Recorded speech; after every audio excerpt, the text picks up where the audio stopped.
Shalom amigos, qué lindo estar de vuelta una vez más reunidos a través de TELS TV y a través de mi canal de YouTube, La Raíz, Estudios Mesiánicos con Pablo Modernel. Estamos acá hoy en La Raíz, en una edición especial, por así decirlo. Hoy no vamos a hacer un estudio en varias partes, sino que hoy va a ser una clase enterita y solita. Así como en un momento se acuerdan que les compartí sobre el Seder de Pesaj, bueno, hoy también es una de esas clases especiales. En realidad, esto que voy a compartir con ustedes es en base a una oportunidad que me dieron mis pastores, Analía y Diego, de compartir la palabra hace unas semanas en mi congregación, hace un par de fines de semana. Y bueno, me pareció interesante también subirlo a La Raíz, porque en realidad van a ver que esto tiene puntos de contacto con el estudio que acabamos de finalizar, Israel, su historia, nuestra historia, pero además tiene puntos de contacto con el idioma hebreo y con la cultura de ese pueblo, y dije, qué interesante que está esto para compartirlo en La Raíz, y bueno, tiene una aplicación, yo creo que interesante para nosotros como iglesia hoy, nos trae una reflexión, que es lo que el Señor puso en mi corazón cuando los pastores nos pidieron reflexionar sobre esto. En mi congregación es como que, bueno, en este trimestre los pastores han puesto Dios puso en su corazón un texto que está en Oseas, que después lo vamos a ver en la PowerPoint, pero ya se los voy a leer de antemano, que dice: en aquel tiempo responderé, dice el Señor, yo responderé a los cielos y ellos responderán a la tierra. Y la tierra responderá al trigo, al vino y al aceite, y ellos responderán a Jezreel. Oseas 2, 21, 22. Ellos nos dieron este texto lema, y dentro de este texto, a lo largo del trimestre, diferentes hermanos hemos estado y vamos a seguir predicando en la congregación, en los días que tenemos reunión. Y bueno, ha disparado para muchos lados este texto, realmente creo que fueron inspirados por el Señor, los pastores. Y bueno, a mí esto me despertó algo, que es lo que vamos a compartir hoy. Antes de eso, saludamos a Esteban, que está como siempre ahí, del otro lado en los controles, atento. En este día maravilloso, porque para los que estén mirando el programa en vivo, bueno, hoy ha sido un día primaveral en medio del invierno en la ciudad de Montevideo, y bueno, Esteban se dio su caminata por la Rambla, nuestra famosa Rambla, junto al mar, junto al Río de la Plata, pero abriéndose al Océano Atlántico, es un estuario. Los que vivimos aquí en Montevideo, en el sur de Montevideo, tenemos esa maravillosa posibilidad de disfrutar de la Rambla la más larga del mundo, dicen algunos, ¿no? Bueno, eso por un lado. Por otro lado, por supuesto, siempre entender y recordar que el objetivo de este programa es nuestro Señor Jesucristo. Él es la raíz, por eso oramos en esta hora y le pedimos a nuestro Señor que Él esté hablándonos, que Él tome control de esta hora en la que vamos a estar compartiendo, que el Espíritu de Dios se manifieste y que Él sea hablándonos y ministrándonos a través de este tema, y lo pedimos en su nombre. En tu nombre, Jesús, lo pedimos, que seas tú hablando, que sea tu Espíritu Santo, tu Ruach HaKodesh, hablándonos en esta noche. Amén. Este tema de este versículo que nos dieron mis pastores, a los que vamos a estar reflexionando en estos meses en mi congregación, habla de el Señor respondiéndole a los cielos y los cielos respondiéndole a la tierra y la tierra respondiéndole al trigo, al vino y al aceite, y el trigo, el vino y el aceite respondiéndole a Jezreel. Que Jezreel es un valle en Israel y significa literalmente siembra de Dios o la simiente de Dios. Entonces acá vemos que hay como si fuera una danza, ¿verdad?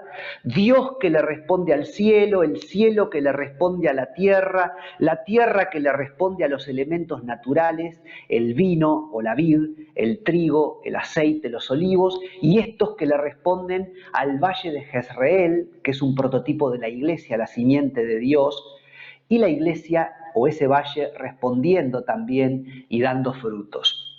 La temática en la cual nos estamos moviendo en mi congregación en este tiempo, en MCD, Ministerio Casa de Dios, ese es el nombre de mi congregación, es la sincronía. La sincronía. Sincronía es, en el diccionario, entre otras definiciones, la coincidencia en el tiempo de dos o más hechos, fenómenos o circunstancias, especialmente cuando el ritmo de uno es adecuado al otro. ¿Sí? La coincidencia en el tiempo de dos o más hechos, fenómenos o circunstancias, especialmente cuando el ritmo de uno es adecuado al otro. Es decir que la sincronía se parece a la sintonía. Cuando uno habla de sintonía, estamos en una misma sintonía, decimos, bueno, estamos en el mismo espíritu, estamos en la misma cuerda, estamos caminando por el mismo lado. Eso es la sintonía. Pero la sincronía le suma a la sintonía, a ese caminar en el mismo lado, por la misma cuerda, en el mismo espíritu, le suma el ritmo, le suma el hecho de sí, estamos caminando juntos en ese mismo espíritu y cuando yo hago así, vos seguís mi movimiento y haces así, y después el otro sigue el movimiento y hace así, y es como que le suma esto del movimiento, la sincronía, la dinámica. Es como una danza, como cuando también en mi congregación se habló el año pasado de la danza entre el Padre, el Hijo y el Espíritu Santo.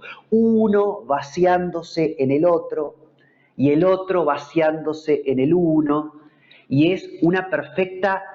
Sí, están en sintonía los tres, Padre, Hijo y Espíritu Santo, pero también en una sincronía, en esa danza. Entonces hoy vamos a reflexionar sobre, bueno, algo que el Padre nos está diciendo desde los cielos y algo que nosotros como iglesia en la tierra tenemos que hacer también para continuar esa danza, para continuar ese movimiento, para seguir en la sincronía con Dios. Y por eso yo le mandé a Esteban un videíto que habla un poquito, que ilustra un poquito, creo yo, este tema de la sincronía. Así que bueno, Esteban, cuando quieras, vos mandá este video y vamos a ver qué nos dice acerca de la sincronía este videíto que vamos a ver. Una sorpresa.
Qué maravilloso, ¿eh? Muchas gracias, Esteban.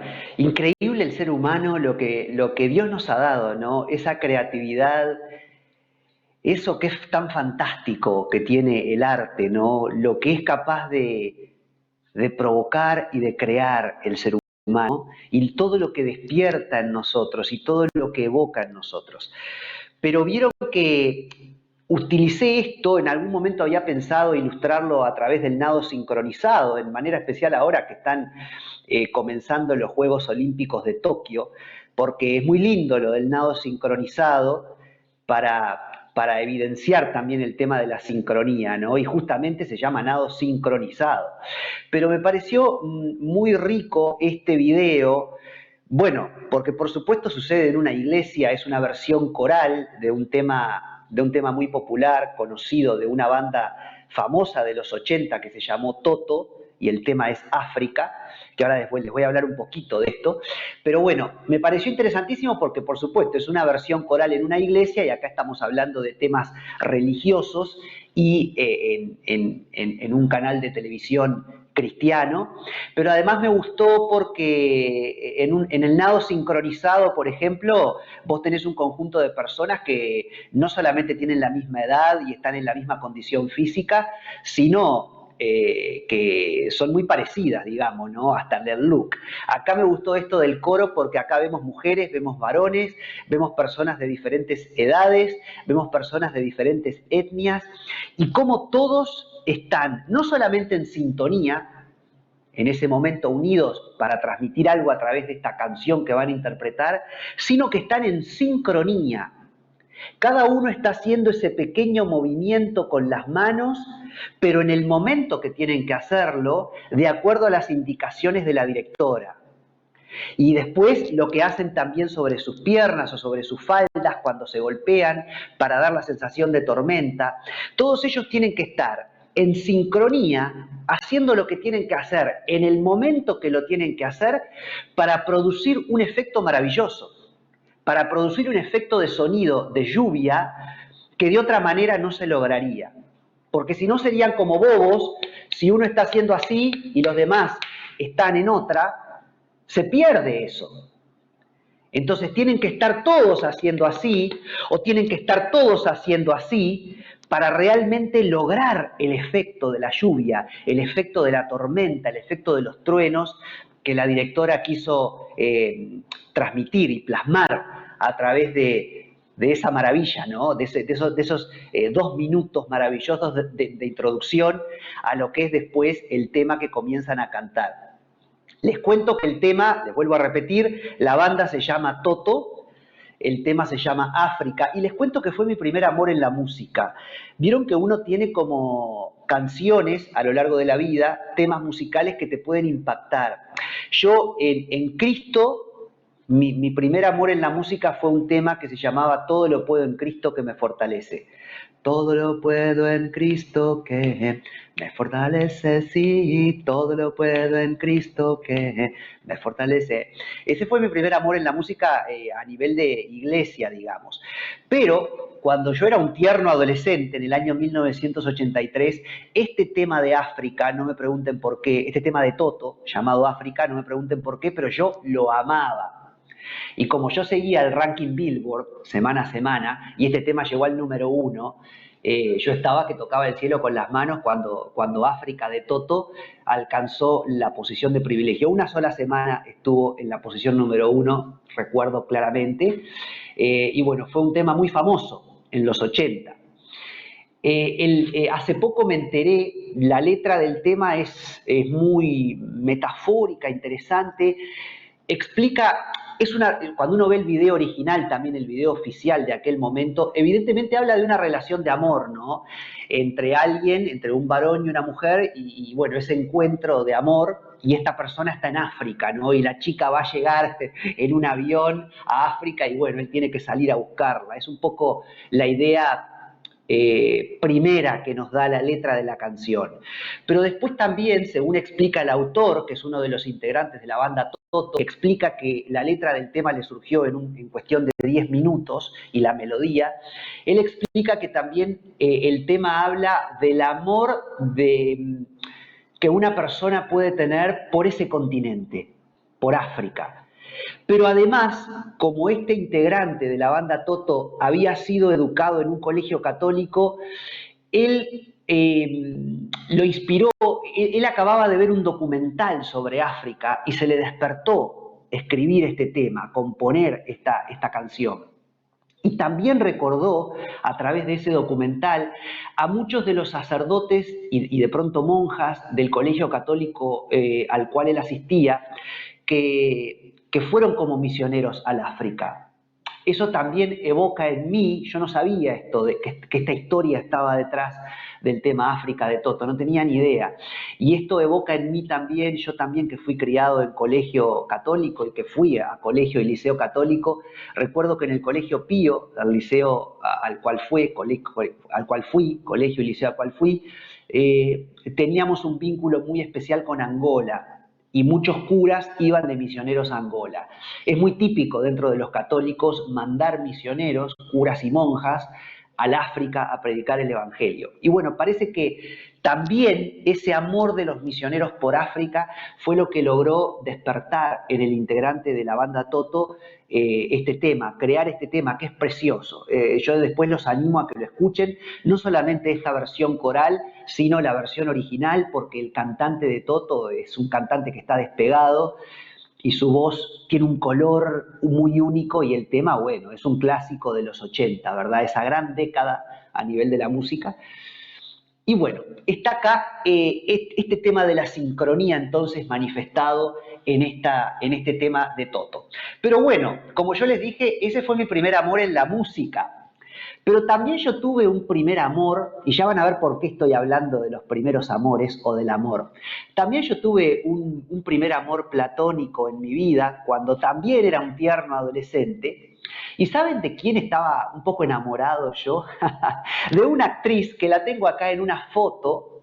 Yo espero que la cámara pueda captar la fotito que papá sacó, esta vieja foto del año 1985, ha de ser aproximadamente, es la foto de Connie Seleca, una preciosa morocha de ojos azules que interpretaba el rol protagónico en la serie Hotel.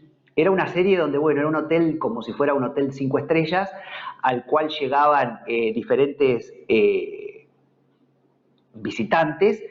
Y entonces cada semana, cada capítulo, bueno, en base a esos visitantes había diferentes historias dentro del hotel, ¿no? Parecido un poco, ¿se acuerdan? Al Crucero del Amor, que era algo similar, o la Isla de la Fantasía, más o menos, también. Pero bueno, Hotel tenía esa característica. Y esta bellísima actriz, esta bellísima morocha, de ojos azules, Connie Seleca, fue mi primer amor.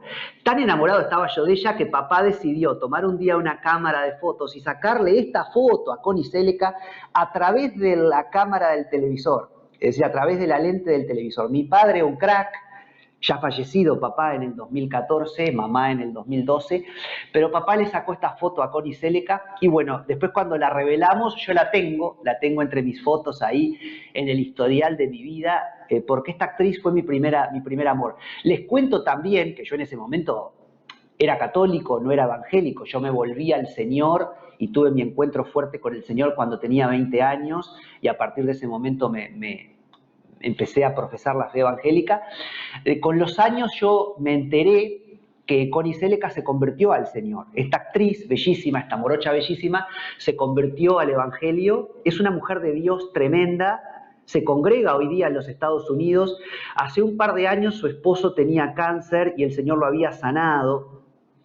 Luego me parece que él tuvo más recientemente una recidiva de su cáncer, no sé cómo estará ahora, pero lo que les puedo contar es que Connie Seleca, que tiene más de 60 años, está tan hermosa como en esta foto. Les puedo asegurar que es una de esas personas con las cuales el tiempo ha sido muy gentil, se ve que tiene una muy buena piel, más allá de todos los cuidados que ella le pueda poner en cremas y máscaras faciales, no tiene operaciones estéticas, y se mantiene bellísima, con su abundante cabellera negra, el mismo peinado, con su cerquillito y su pelo larguísimo, y esa cara impecable, inmaculada, tan bella como hace más de 30 años.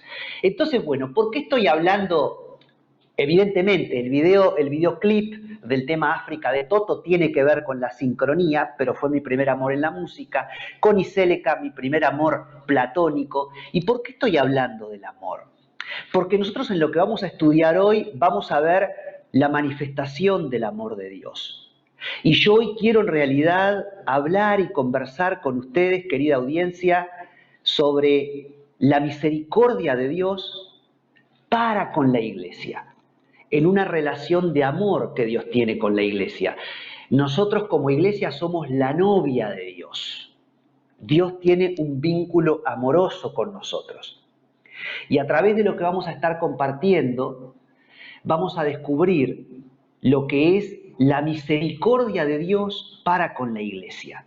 La misericordia, que es uno de los atributos comunicables de Dios.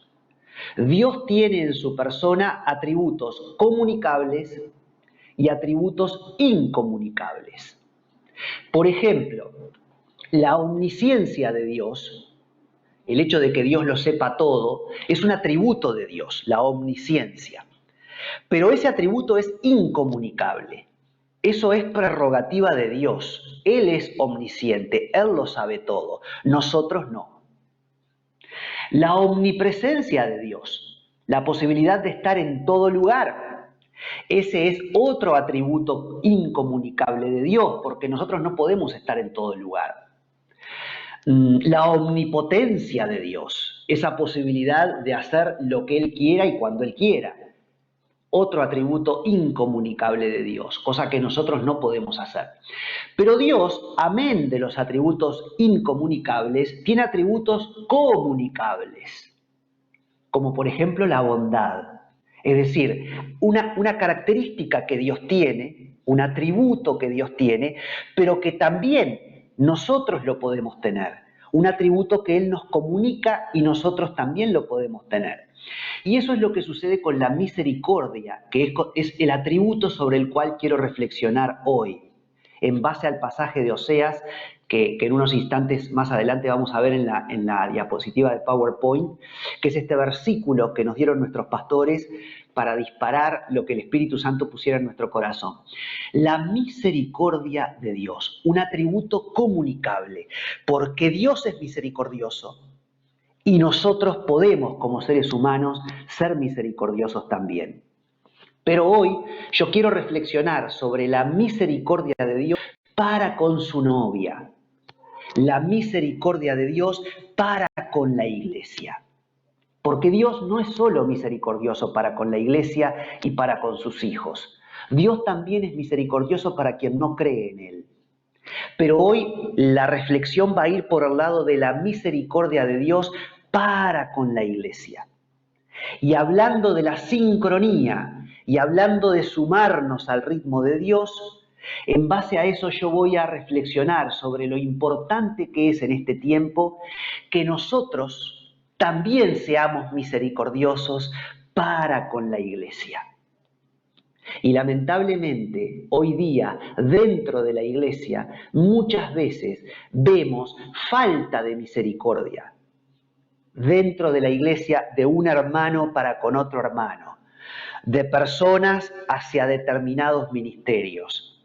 De hermanos de la iglesia para con determinadas denominaciones. Que porque no piensan exactamente como pensamos nosotros o porque no están alineadas exactamente en lo que nosotros estamos, entonces ya ahí nosotros perdemos la misericordia. Pero Dios, en su palabra, se manifiesta como un Dios que es Padre de amor y de misericordia. Él es el novio que es misericordioso para con su amada iglesia. Y esto lo vemos precisamente en el libro de Oseas, que es el profeta que escribe este versículo sobre el cual nuestros pastores nos pidieron que reflexionáramos. Entonces podemos ir a la presentación de PowerPoint, a lo que es la primera diapositiva, donde está precisamente el versículo de Oseas. El nombre que yo le doy a esta reflexión es consumado es, Y después vamos a ver por qué también y cómo este término consumado es se relaciona con la misericordia de Dios.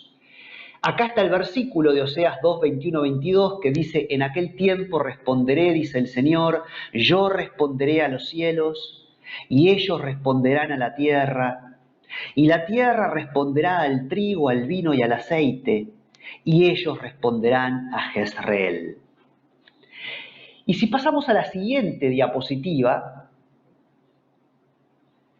tenemos ahí el mapa de Israel, porque yo quiero que nosotros nos situemos un poquito geográfica e históricamente en la vida del profeta Oseas, que fue el que soltó este versículo inspirado por el Espíritu de Dios.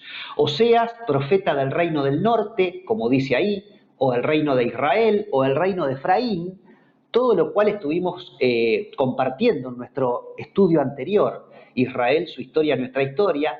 Ahí hay un mapa con lo que era en aquel momento las 12 tribus de Israel y cómo estaban distribuidas geográficamente en el territorio de Tierra Santa y más de lo que es hoy día Tierra Santa.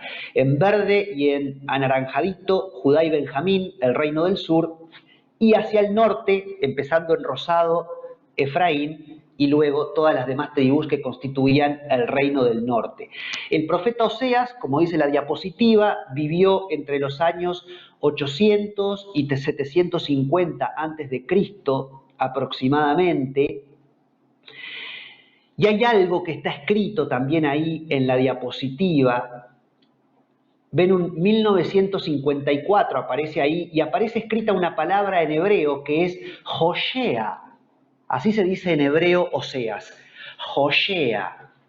Y luego hay otra palabrita que aparece con el número 3467 y dice Yashá. ¿Y esto por qué? Porque el término Hoshea en hebreo proviene de la raíz Yashá. Y ahora ya podés volver a mí, Esteban, les voy a explicar un poquito por qué estoy trayendo estos detalles. El hebreo, en el idioma hebreo, todas las palabras se desprenden de palabras, valga la redundancia, que están constituidas por 3 letras. Palabras de 3 letras que son la raíz de la cual se desprenden las demás palabras. Y entonces precisamente nosotros descubrimos la raíz del nombre de Oseas, Hoshea en hebreo, pero la raíz del nombre Oseas es una palabra que es Yashá en hebreo y que se escribe con la letra Yod, Shin, Ain. Estas 3 letritas, Yashá, dan después origen a muchas otras palabras, dentro de las cuales surge el nombre del profeta. De Yashá viene la palabra Hoshea en hebreo, que es Oseas. Ahora, ¿qué es lo interesante? Que la palabra Yashá en hebreo significa, lo que yo les voy a leer ahora es una serie de términos de cómo está definida la palabra Yashá. Lo mismo voy a hacer con el nombre Hoshea y con otros términos que vamos a aprender hoy en la clase. Y esto yo lo saco de la concordancia Strong. Por eso estaban esos numeritos. El número 1954 para la palabra Hoshea, Oseas, y el número 3467 para Yashá. ¿Qué significan esos números? Bueno, hubo un hebraísta, un lexicógrafo, un teólogo en los siglos XVIII y XIX en Estados Unidos, llamado James Strong, que creó un diccionario de casi 9.000 términos que aparecen en el Antiguo Testamento en hebreo, y él los puso en orden alfabético, esos 9.000 términos. Evidentemente, en el Antiguo Testamento hay más de 9.000 términos, pero lo que hizo James Strong es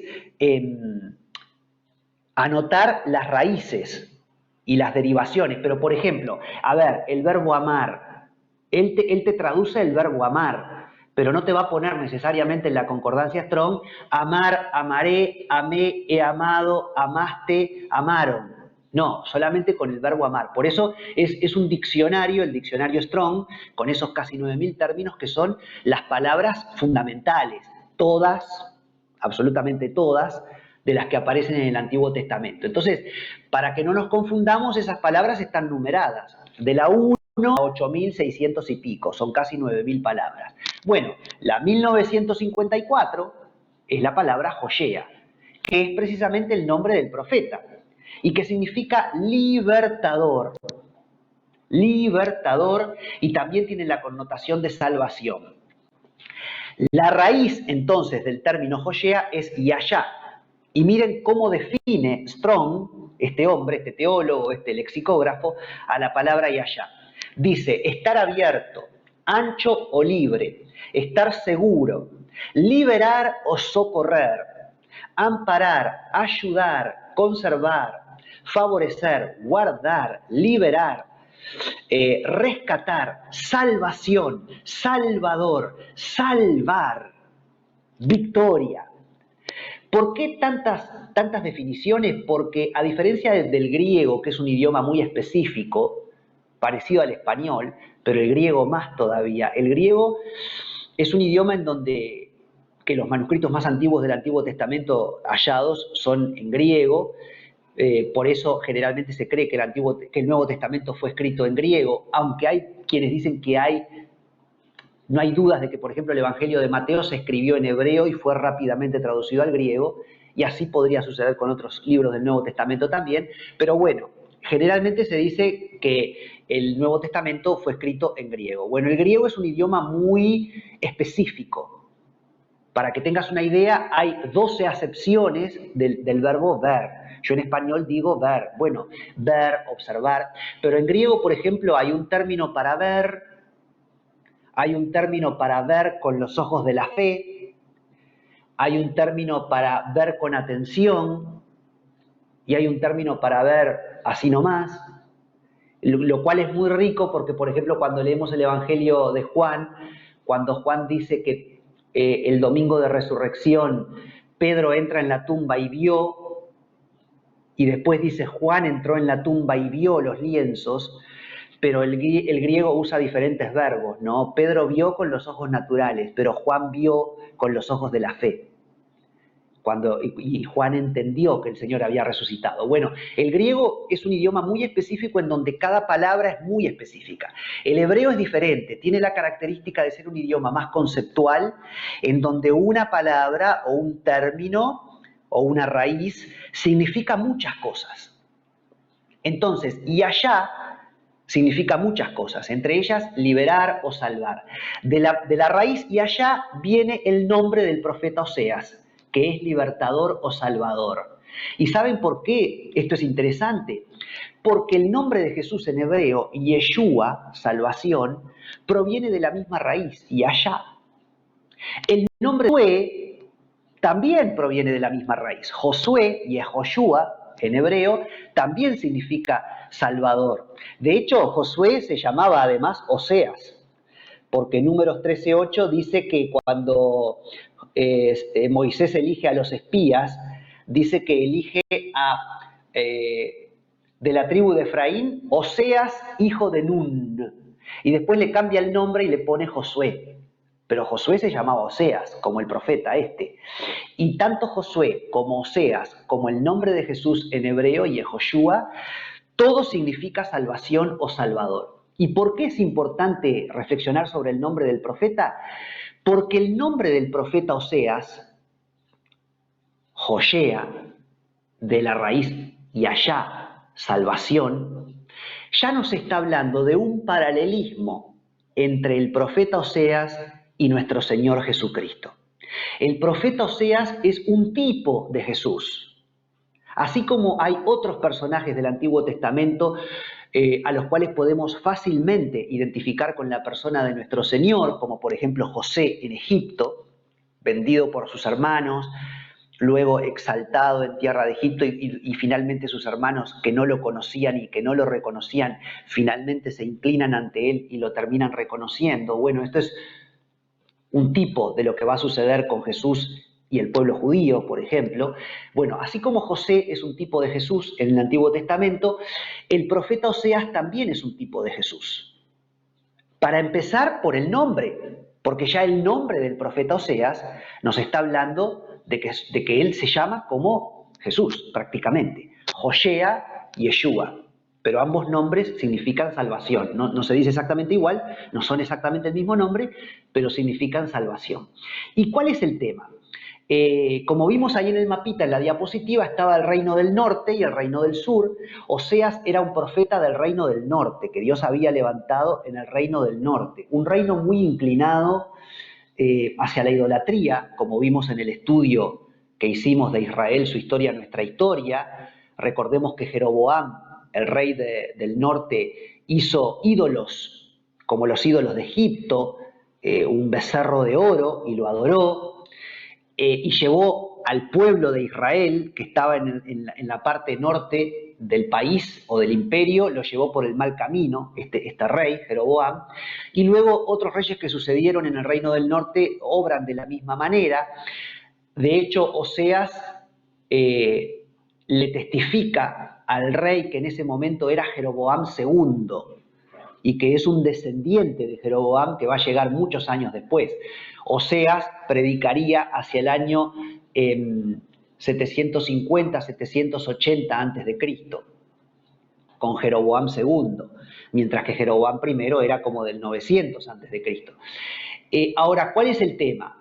En aquella época el Señor levantaba profetas, hombres de Dios inspirados por su Espíritu Santo, por el Ruach HaKodesh, para que le hablaran a los reyes y los llevaran, digamos, por el buen camino, los aconsejaran. Y Oseas es uno de los profetas que tenemos levantados en el reino del norte. Había profetas en el reino del norte y en el reino del sur que Dios levantaba para aconsejar a los reyes, para guiarlos y para ir por el buen camino.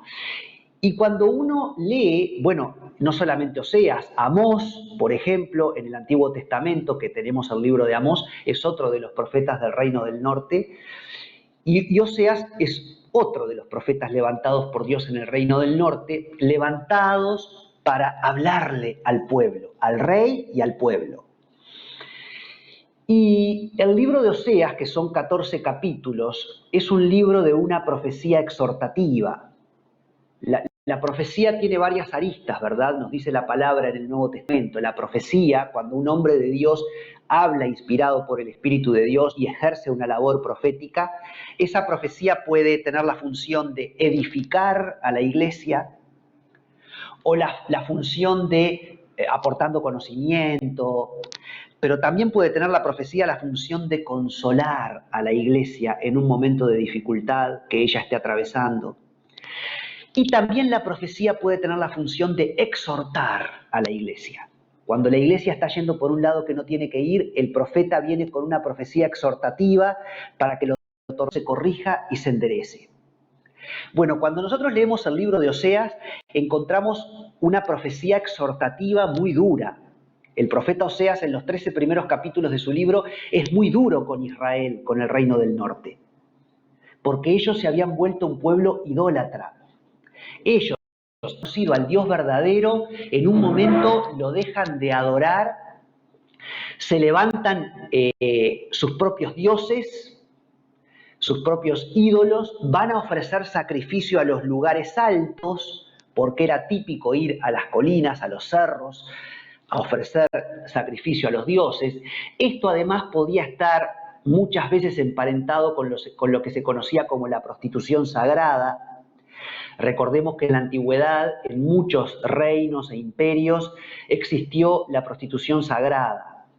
En los templos se comía y se bebía en abundancia bebidas alcohólicas, y esto después llevaba a un desenfreno sexual. Por eso existían las sacerdotisas del templo, que en realidad eran prostitutas, y había se entraba en un frenesí y en una locura donde se hace todo tipo de locuras sexuales, ¿no? Orgías sexuales, sexo entre varios, evidentemente tomados, borrachos, drogados, porque seguramente también había consumo de sustancias no como las que tenemos hoy día, pero sí sustancias que también colaboraban en todo lo que era entrar como en un frenesí y estar en un estado entrar en un estado de éxtasis. Bueno, evidentemente se cometían todo tipo de impurezas sexuales también. Esto se acuerda que cuando hicimos el primer estudio, Mensaje a las 7 iglesias de Apocalipsis, la ternura del Jesús de las promesas, lo vimos. Vimos que en algunos lugares, incluso en el Imperio Romano, en estas fiestas idolátricas, los varones llegaban a amputarse sus genitales para poder llegar a ser sacerdotes de las diosas romanas, la diosa Diana de los Efesios, por ejemplo. Es decir, una locura. Pero esto que era típico en el Imperio Romano ya venía con muchos siglos de historicidad dándose, y ya en el año 1000 a.C., en el reino del norte, en Israel, esto sucedía, este paganismo. Recordemos que precisamente cuando Josué, Caleb y los que salen de Egipto con Moisés llegan a la tierra prometida y la conquistan, ellos, esa tierra prometida, que había sido de ellos, porque Abraham había estado ahí, 450, 500 años antes, esa tierra ahora estaba tomada por pueblos paganos, que practicaban todo tipo de idolatría, todo tipo de desenfreno moral y sexual. Recordemos que los pueblos en ese lugar hacían pasar a sus hijos por el fuego, sacrificaban a sus hijos. Era típico en las religiones paganas sacrificar a los hijos, matarlos.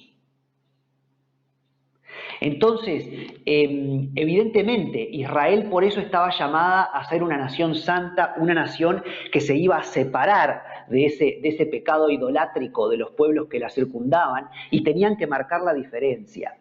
Pero claro, los israelitas arrastraban todo el lastre de Egipto, lo que habían vivido 430 años en Egipto, toda aquella idolatría, y después el lastre de esos pueblos paganos que estaban en Israel, que fueron derrotados por los israelitas cuando ellos conquistan la tierra prometida, pero que evidentemente ese lastre idolátrico todavía afectaba y le pegaba al pueblo de Dios. Y se le pegaban al pueblo de Dios costumbres idolátricas y paganas.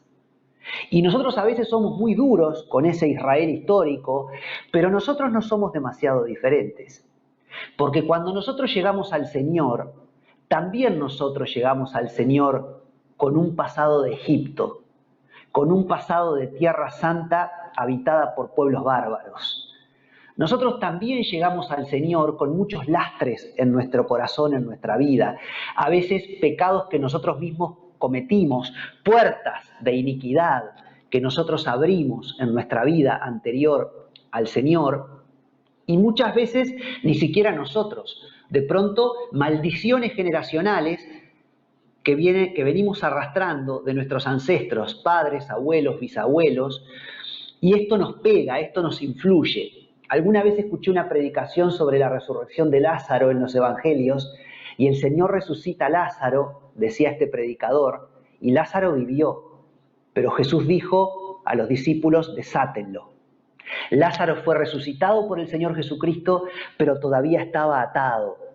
Y los discípulos, la iglesia, fue la responsable de desatarlo a Lázaro, de hacer que las vendas se cayeran de él para que fuera liberado. Así también nosotros muchas veces llegamos al Señor y el Señor nos da la vida nueva y la vida eterna. Y si nos toca partir, nos vamos con Él. Pero hay un proceso a lo largo de nuestra vida y de nuestro caminar con el Señor en donde nosotros necesitamos que las vendas nos sean quitadas, que los lazos nos sean desatados, para que podamos verdaderamente ser libres. Y ese proceso de liberación a veces es instantáneo, a veces es en el momento que te convertís al Señor, pero hay otras cosas que nosotros arrastramos aún durante años. Es un proceso que a veces lleva mucho tiempo, que lograr ser libre de todas esas ataduras. Entonces, el Señor con mucho amor miraba a su pueblo aun cuando estaba sometido en una idolatría muy profunda en el reino del norte, y el Señor miraba a ese pueblo con amor y con infinita misericordia, y aun cuando ellos le ofrecían ofrecían ofrendas en los lugares altos, e incluso cuando esto pudiera estar emparentado con la impureza sexual, el desenfreno sexual, y más todavía, incluso cuando esto pudiera estar emparentado con el sacrificio de los hijos, el entregar sus hijos a los dioses falsos. Dios ama a su pueblo, porque era su pueblo. Era un pueblo que estaba muy perdido, era un pueblo que estaba en oscuridad, pero era el pueblo de Dios. No era Egipto, no eran los paganos que habitaban en Tierra Santa, era Israel.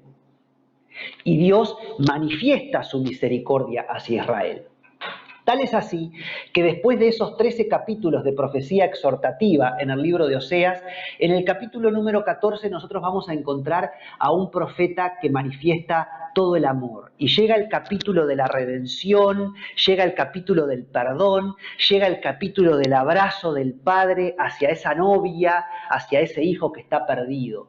Entonces es como que en realidad toda la dureza de los 13 primeros capítulos de Oseas, en realidad termina enfatizando el aspecto de la misericordia de Dios cuando llegamos al capítulo número 14. Cuando uno lee el libro de Oseas en español, la palabra misericordia aparece 6 veces. Sin embargo, cuando vamos al texto original hebreo, encontramos que lo que en español se usa 6 veces para hablar de misericordia, en el hebreo aparece 4 veces como un término que es el término Hesed, que es gracia, y hay otras 2 veces que aparece el término que literalmente podríamos traducir como misericordia. Y me gustaría ir ahora en la PowerPoint Presentation a la diapositiva número 3 para que podamos ver 2 versículos en Oseas 2.4 y en Oseas 14.3, cuando aparece el término misericordia propiamente dicho en hebreo. Ni tendré misericordia de sus hijos, dice al principio Dios en Oseas 2.4, pero gloriosamente, en forma gloriosa, en el capítulo 14, versículo 3, dice: en ti el huérfano alcanzará misericordia. ¿Y cómo es la palabra misericordia en hebreo, en el texto hebreo? Lo vemos en la siguiente diapositiva. Ahí vemos esa palabra misericordia traducida al hebreo. En el texto hebreo es rahum, que cuando vamos a la concordancia Strong es la palabra número 7349, que significa misericordioso, rahum. Dios es un Dios de misericordia. Y esta palabra rahum viene de la raíz raham, la número 7356 en la concordancia Strong. Y raham es útero, vientre, matriz, como el vientre que acaricia al feto. Y ahí aparece concordancia Strong, este señor James Strong, que fue el que armó este diccionario maravilloso. Así que la palabra misericordia en hebreo, o misericordioso, rahum, proviene de una palabra que es raham, que significa útero, vientre, matriz, como el vientre que acaricia el feto.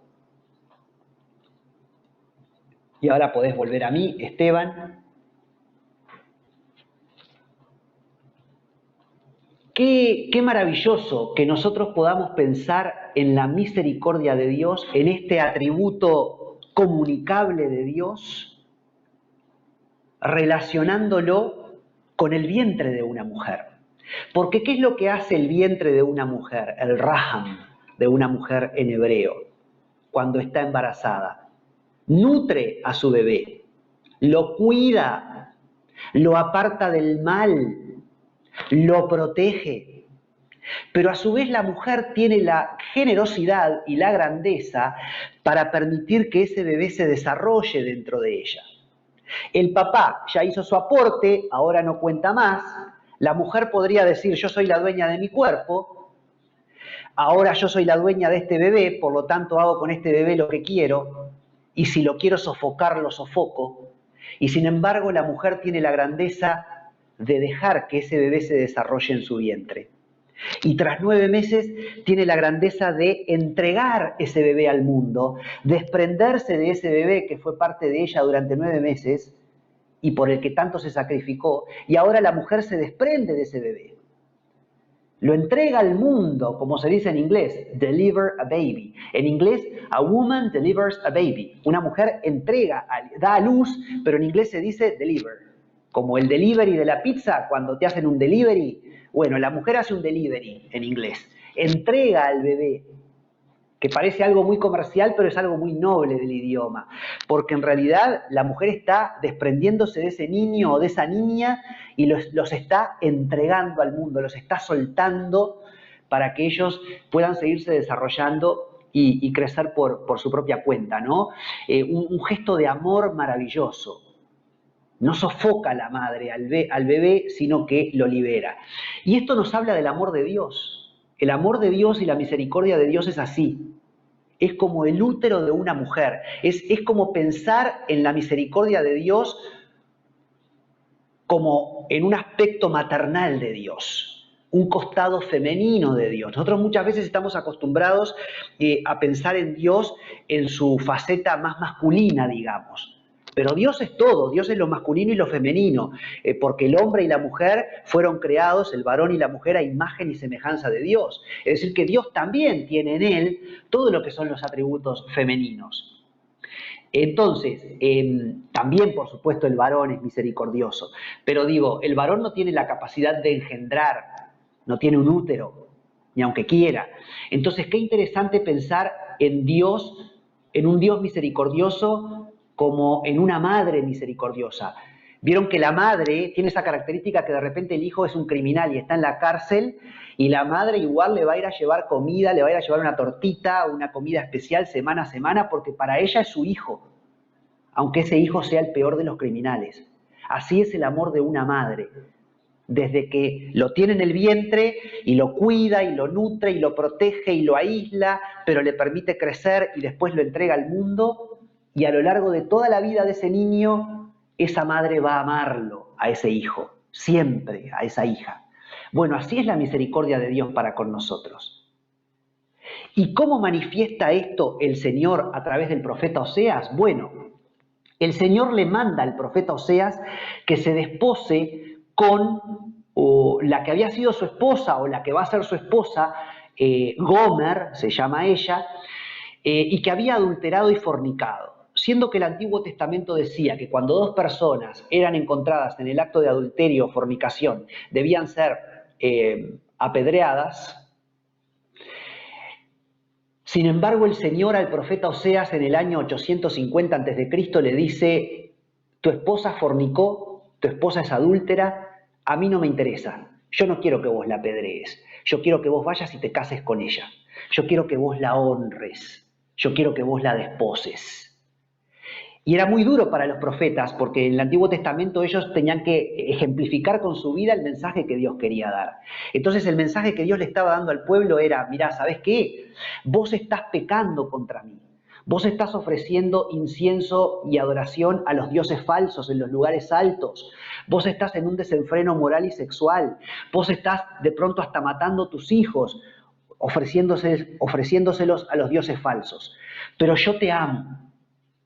Y así como a Oseas le digo que se vuelva a casar con su esposa adúltera y fornicaria, así yo, Dios, quiero casarme contigo, pueblo mío, aunque estás cometiendo adulterio y fornicación.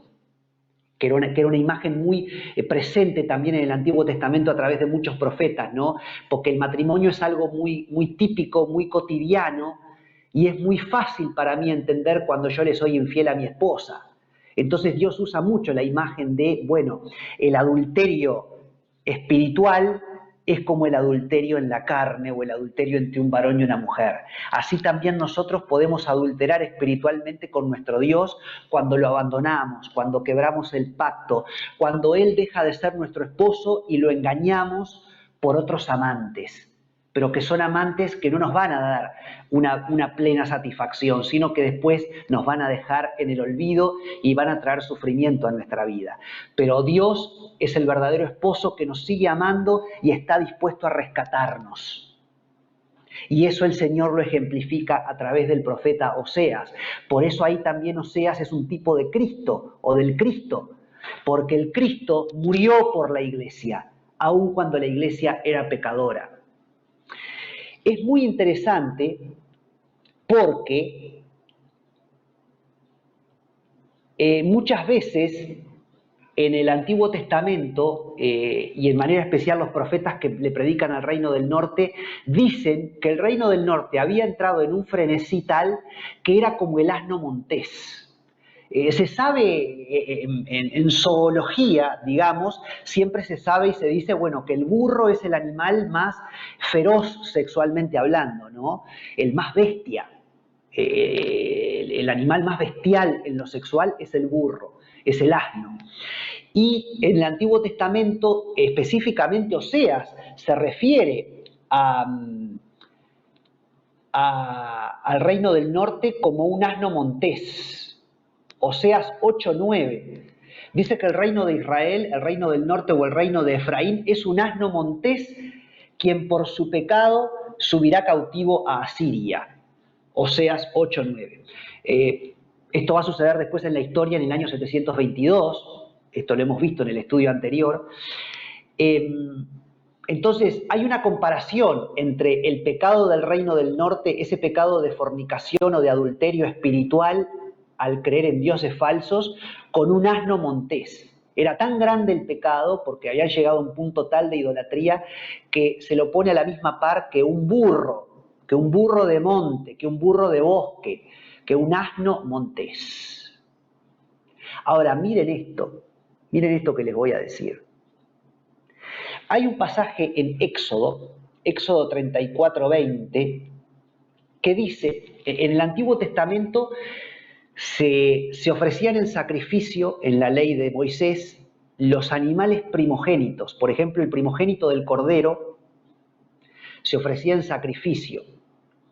Y esta sangre derramada de estos animales tipificaba lo que iba a ser el perdón de Dios sobre el pueblo.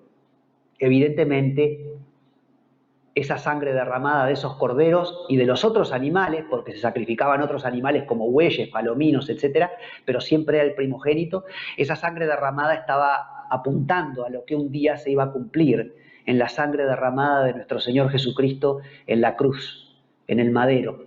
Pero en Éxodo 34:20, curiosamente, encontramos un versículo que dice: pero redimirás con cordero el primogénito del asno. Es decir, que el primogénito del asno tenía que ser redimido con un cordero. No tenías que matar a un asno, sino que tenías que matar a un cordero. ¿Qué es lo maravilloso acá? Que cuando Jesús entra en Jerusalén, Él entra montado en un burro. Evidentemente el Señor estaba dando un mensaje ahí, y era que Él no entraba a Jerusalén sobre un caballo como los generales o los gobernadores o los reyes, sino que Él entraba como los generales de los ejércitos, ¿verdad? Sino que Él estaba entrando a Jerusalén montado en un burro, en un asno, porque los príncipes entraban a las ciudades montados en burros. Y el Señor es un príncipe. Pero además, nosotros podemos interpretar que el Señor está dando acá un metamensaje. He aquí el Cordero de Dios que quita el pecado del mundo. El Cordero de Dios, que es Jesús, está montado sobre un asno porque la sangre de ese Cordero va a redimir a ese asno sobre el cual está montado, porque redimirás con cordero el primogénito del asno. Éxodo 34:20.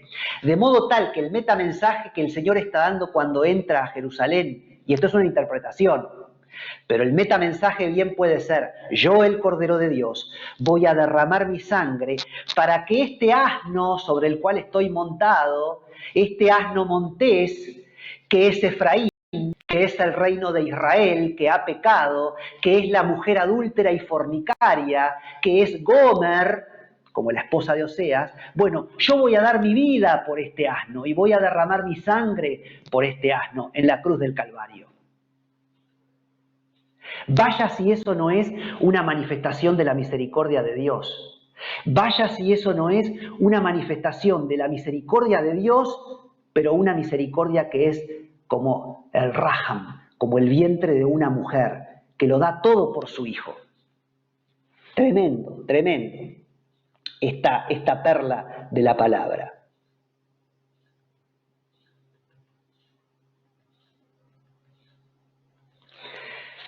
Ahora, la esposa del profeta Oseas, esta mujer fornicaria y adúltera, con la cual Dios la que se despose, esta mujer se llamaba Gomer, ¿verdad? Y vamos a ver sobre el final, ya nos quedan pocos minutos, pero vamos a ver sobre el final cuál es la perla respecto a este nombre. Pero antes de esto, quiero entrar o quiero decir, bueno, ¿qué nos está queriendo decir el Señor con todo esto? Si es tan grande la misericordia de Dios y estamos hablando de una sincronía, si el cielo ha sido misericordioso con nosotros, entonces nosotros también tenemos que ser misericordiosos con el prójimo. Porque esa misericordia de Dios manifestada hacia nosotros es para que nosotros también la manifestemos hacia los demás. Y en manera especial hacia el pueblo de Dios, hacia la iglesia, como Dios que está manifestando en el Antiguo Testamento su amor hacia el pueblo de Dios. En la diapositiva en PowerPoint, la diapositiva número 5, aparece el nombre de la esposa de Oseas, que es precisamente Gomer. En la concordancia Strong es la palabra número 1586. Y este término de esta mujer, este nombre de mujer, Gomer, proviene de la palabra número 1584, que es la raíz de Gomer y que es Gamar en hebreo bíblico, que significa acabarse o cumplir. De modo tal que el nombre de la esposa del profeta Oseas, Gomer, que es la adúltera y fornicaria, y es a la que el profeta Oseas rescata, el nombre de esta mujer significa acabarse o cumplir. Hay ahí un texto que dice Números 5, 17 y 27, y esto está traído a colación porque había una ley también en el Antiguo Testamento que decía que cuando una mujer era acusada de adulterio, se le tenía que dar a beber polvo de atrio mezclado con agua, y si la mujer era culpable, su cuerpo se iba a hinchar e incluso podía llegar a morir por el pecado que había cometido. Le iban a explotar sus órganos en su interior por la hinchazón que se iba a producir y podía morir. Esto está en Números 5, versículos 17 y 27. Mantengamos esto en cuenta, El pecado de la fornicaria o adúltera la podía llevar a morir porque si bebía polvo del santuario mezclado con agua, esto iba a explotar dentro de ella. Ahora pasemos a la siguiente diapositiva. ¿Qué tenemos en la siguiente diapositiva? Tenemos un cuadro famoso a la izquierda de un Jesús crucificado. Este cuadro famoso lo pintó Eugenio Salvador Dalí, el pintor español. Este cuadro se conoce como la crucifixión de San Juan, porque una de las posibilidades es que Salvador Dalí se haya inspirado en un monje de la Edad Media que se llamó San Juan y que tenía una pintura o un boceto de dibujo en algo similar a esto. Este cuadro es una maravilla porque tiene una perspectiva de la cruz bella.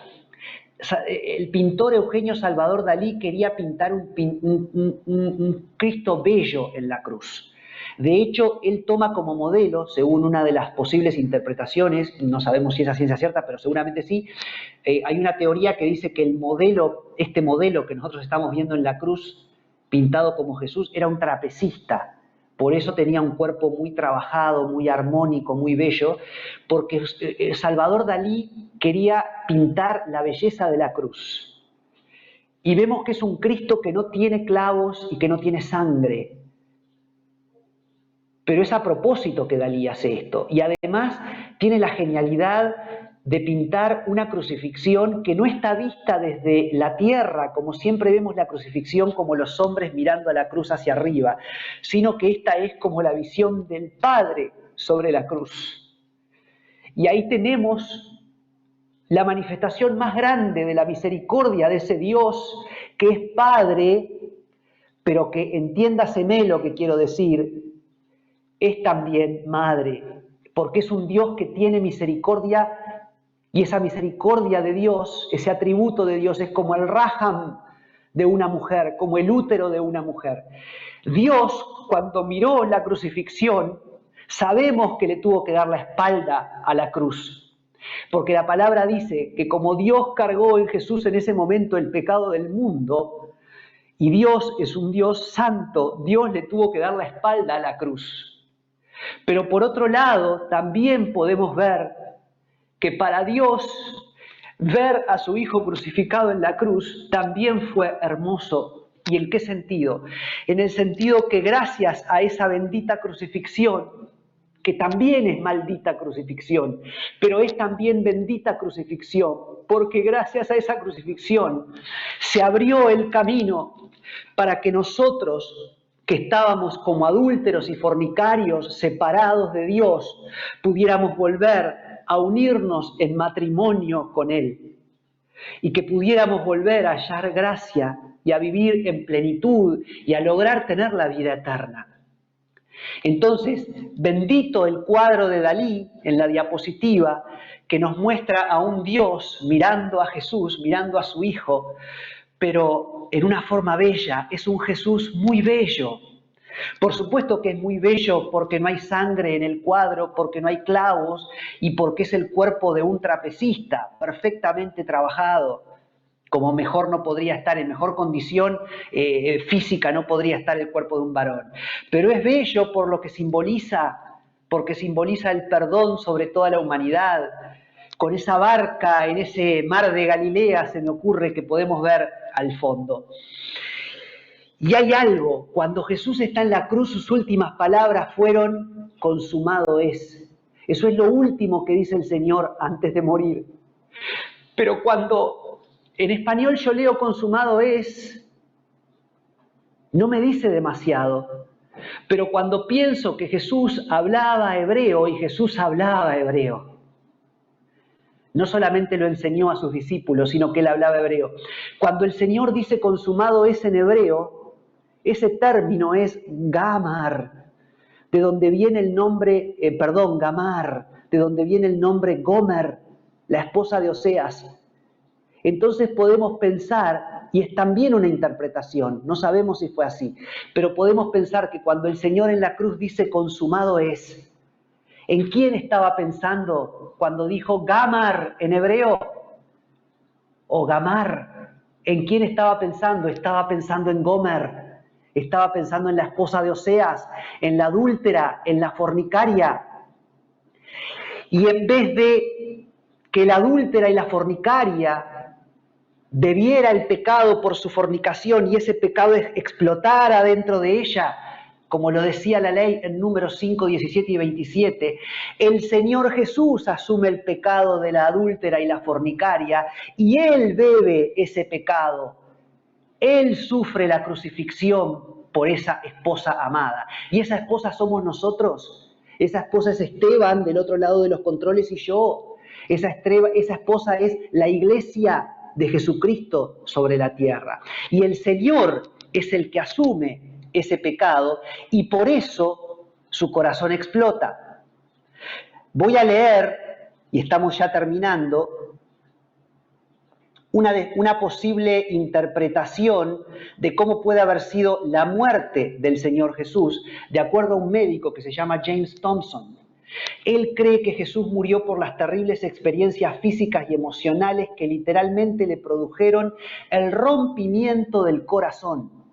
Es muy interesante porque todos los detalles que nos dan los evangelios de lo que fue el juicio de Jesús hasta llegar a su muerte, te permite ir biológicamente o en medicina haciendo un diagnóstico de cómo el cuerpo de Jesús fue colapsando hasta morir. Y dice que al final se rompió su corazón.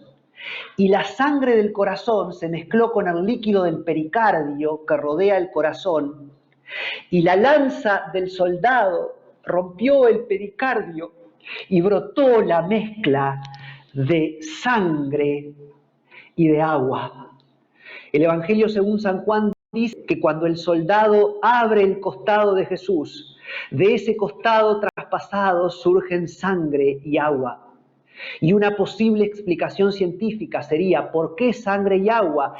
Porque está la sangre, evidentemente, del bendito cuerpo de nuestro Señor, pero también está el agua, que es precisamente el líquido del pericardio que rodea al corazón.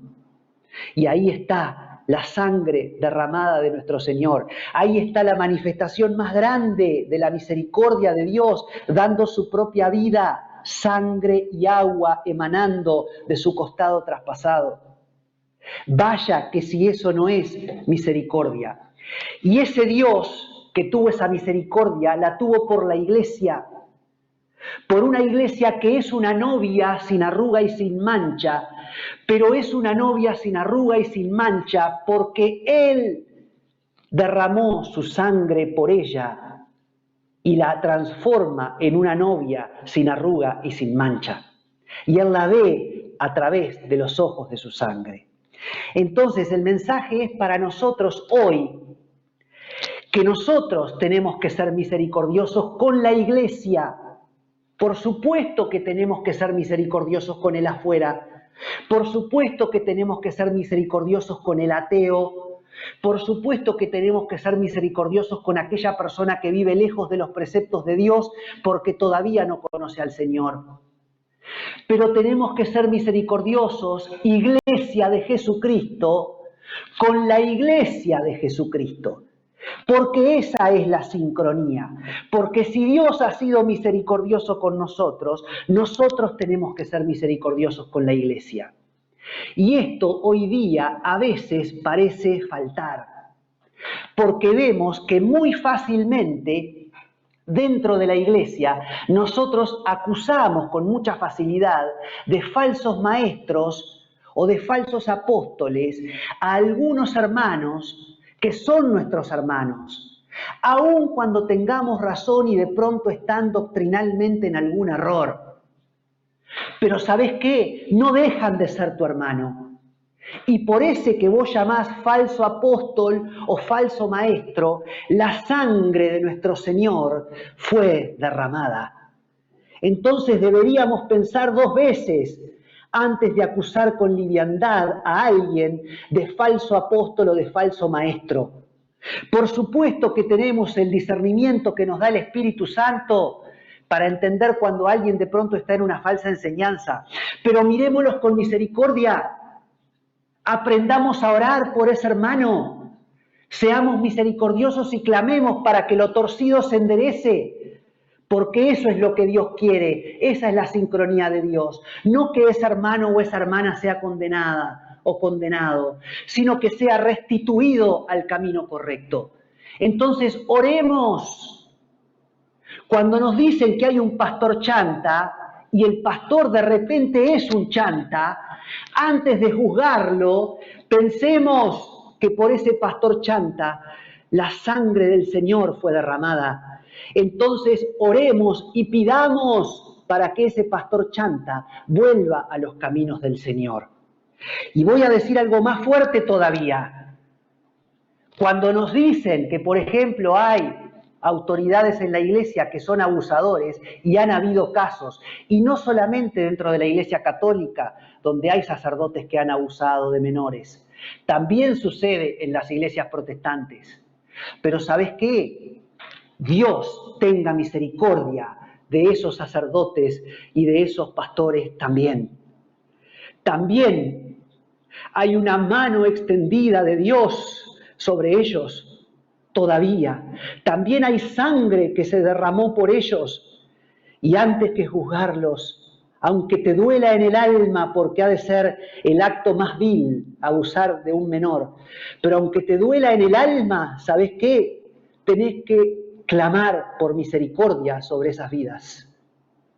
Porque nosotros como iglesia estamos llamados a ser misericordiosos, a tener rahum, ese rahum que es como el raham, como el vientre de una mujer, Y así amar al que está afuera, pero también amar al que está dentro. Pero no solamente amar a los hermanos de la iglesia cuando son perfectos, cuando piensan como nosotros, cuando caminan en la sana doctrina. También tenemos que aprender a amar a los que de repente en este momento están equivocados.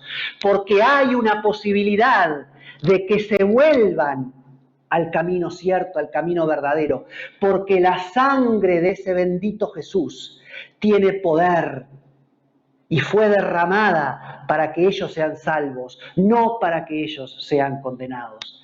Así que creo que ese es el mensaje en esta noche. Misericordia, misericordia. Seamos misericordiosos como nuestro Padre que está en el cielo es misericordioso con nosotros. En el nombre de Jesús de Nazaret. Te espero el próximo viernes con un nuevo estudio. Ha sido una bendición. Muchas gracias, Esteban. Y bueno, el Señor es con nosotros.